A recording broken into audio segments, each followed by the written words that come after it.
Maayong gabi, welcome sa atong channel Kusina sa Probinsya. Kuman magaluto kita ng tinula nga tulingan o kinilaw nga tulingan.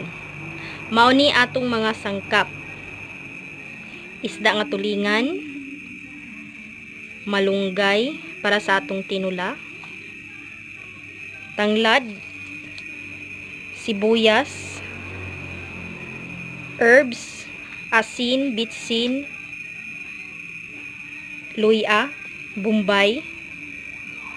Mao lang gyud na siya atong lamas sa atong tinula kay COVID karon, lisod ta makahanap og mga sangkap, lisod ta makagawas-gawas sa atong panimalay.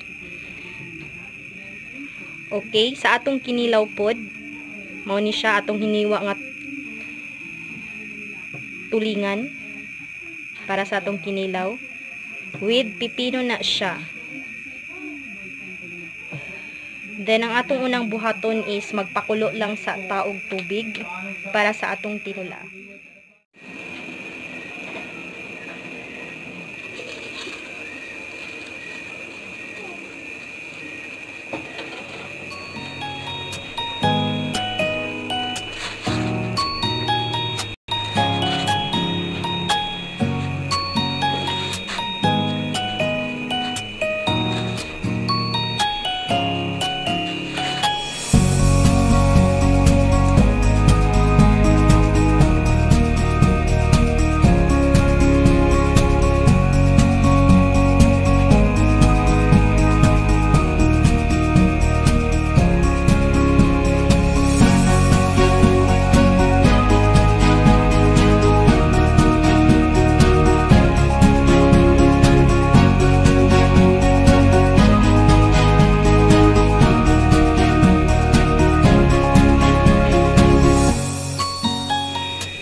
like and subscribe Kusina sa Probinsya.